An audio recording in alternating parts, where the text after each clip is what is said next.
Assalamualaikum warahmatullahi wabarakatuh. Terima kasih atas kesempatannya.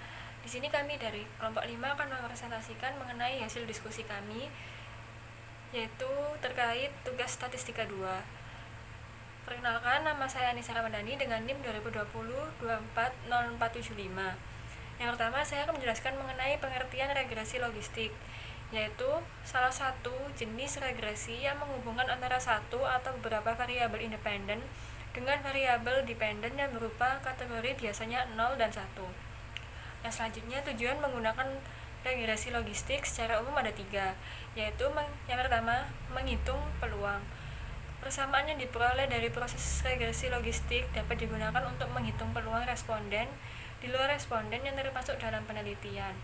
Contohnya yang dapat dipahami adalah proses pengajuan kredit. Lalu yang kedua ada melihat karakteristik. Tujuan melihat karakteristik ini biasanya membahas nilai odds ratio di masing-masing variabel independen dan masing-masing nilai variabel. Nilai odds ratio menjelaskan peluang responden beralih ke organik. Lalu yang ketiga, faktor yang mempengaruhi. Tujuan yang ketiga ini merupakan pengembangan dari tujuan yang kedua. Peneliti mampu mengetahui faktor yang mempengaruhi mengapa terdapat perbedaan antara kedua kelompok tersebut.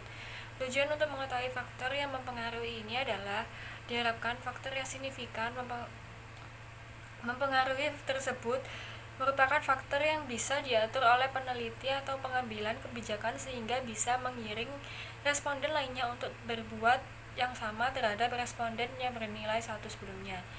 Selanjutnya, membahas kasus, yaitu ada seorang peneliti melakukan penelitian tentang faktor-faktor yang mempengaruhi keputusan perusahaan manufaktur yang terdapat di BI tahun 2008 hingga 2012 melakukan pergantian kantor akuntan publik.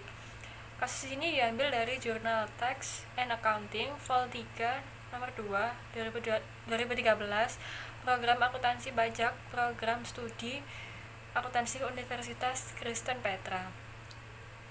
Lalu untuk analisis datanya, untuk menguji adanya pengaruh financial distress, opini audit, reputasi auditor dan pertumbuhan perusahaan terhadap pergantian kantor akuntan publik terdapat variabel bebas dan variabel terikatnya.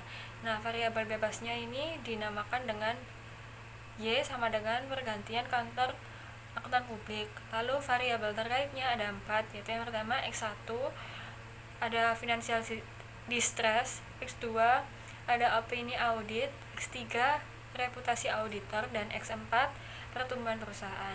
Selanjutnya akan dijelaskan oleh rekan saya. Terima kasih. Terima kasih atas kesempatannya. Di sini saya akan melanjutkan presentasi dari rekan saya. Perkenalkan, nama saya Alif Aulia Ramawati dengan NIM 2020-240478. Di sini saya akan menjelaskan tentang hasil data output tabel SPSS. Di situ terdapat tabel 1 nilai min 2 log likelihood, di mana pada kolom pertama ada min 2 likelihood dengan nilai 182,354, itu awal sebelum penginputan data atau variabel independen. Dan yang kolom kedua ada min 2 log likelihood dengan nilai 160,028 setelah penginputan data variabel. Hal ini menunjukkan adanya penurunan min 2 likelihood, maka dapat disimpulkan bahwa H0 diterima dan H1 ditolak, sehingga model yang dihipotesiskan fit dengan data. Selanjutnya ada koefisien determinasi. Koefisien determinasi dalam sebuah model regresi logistik ditunjukkan oleh nilai R-square. Nilai R-square berdasarkan tabel 4.5 menunjukkan nilai tersebut 0,117. Hal ini berarti kemampuan variabel independen yang digunakan dalam penelitian mampu menjelaskan variabel dependen sebesar 17,7%, sementara sisanya sebesar 82,3% dijelaskan oleh variabel-variabel lain yang tidak digunakan dalam penelitian ini. Yang selanjutnya ada menguji kelayakan model regresi, di mana sebuah model regresi logistik memerlukan ketepatan antara prediksi model dengan data hasil pengamatan. Untuk memastikan hal tersebut dilakukan uji kelayakan Model regresi melalui goodness of fit test. Uji goodness of fit test memastikan bahwa tidak ada kelemahan kesimpulan dari model yang diperoleh. Berikut ini adalah tabel yang dihasilkan pengujian uji kelayakan model dengan Hosmer and Lemeshow test. Dapat dilihat pada tabel titik 4 diperoleh nilai chi-square sebesar 2,337 dengan tingkat signifikansi 0,969, di mana kedua nilai ini lebih besar dari 0,05 atau biasa disebut dengan alfa sebesar 5%. Maka dapat disimpulkan bahwa model mampu memprediksi nilai observasinya. Terima kasih, setelah ini akan dijelaskan oleh rekan saya.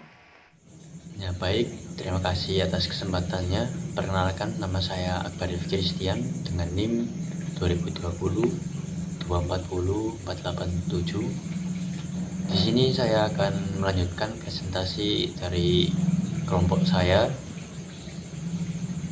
Untuk yang selanjutnya, uji multikolenialitas. Ya, untuk uji ini analisis regresi logistik dikatakan baik apabila tidak terjadi gejala korelasi antar variabel independennya, sama halnya dengan uji regresi linier berganda.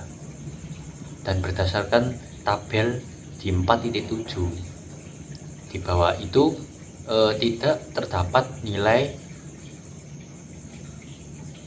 koefisien antar variabel independen yang satu dengan yang lain yang nilainya lebih besar dan dari 0 ke 80. Ya. Untuk selanjutnya, model regresi logistik. Dan untuk regresi logistik ini di bawah tabel itu nilai konstan sebesar 3,383 menunjukkan besarnya nilai pergantian kantor akuntan publik yang tidak dipengaruhi oleh variabel financial distress, opini audit, dan reputasi auditor. Dalam nilai koefisien regresi pada variabel financial distress X1 sebesar 0,780. Artinya apabila perusahaan mengalami peningkatan financial distress sebesar dari satu kesatuan, maka akan meningkatkan pergantian kantor akuntan publik sebesar 0,780 dengan asumsi opini audit dan reputasi dari auditor dalam keadaan konstan. Dan untuk yang terakhir, kesimpulan berdasarkan uji statistik ini, uji regresi logistik yang telah dilakukan, kesimpulan yang diperoleh adalah pertama, variabel finansial ini berpengaruh terhadap pergantian kantor akuntan publik, di mana untuk melakukan pergantian Tristes 1 etintas, maka kecenderungan untuk melakukan pergantian akuntan publik semakin tinggi. Untuk yang kedua, variabel opini audit ini berpengaruh terhadap pergantian kantor akuntan publik, di mana entitas yang memperoleh selain wajar tanpa pengecualian memiliki kecenderungan untuk melakukan pergantian antar kantor akuntan publik. Untuk yang terakhir, ketiga, variabel reputasi auditor berpengaruh signifikan terhadap pergantian kantor akuntan publik, di mana entitas memiliki kecenderungan untuk menggunakan kantor akuntan publik yang berafiliasi dengan asing atau internasional. Dan untuk sehingga perusahaan akan melakukan pergantian kantor akuntan publik yang berafiliasi dengan asing ataupun internasional. Ya baik, terima kasih atas penjelasan dari kelompok kami. Untuk selanjutnya saya kembalikan ke moderator. Terima kasih. Sekian.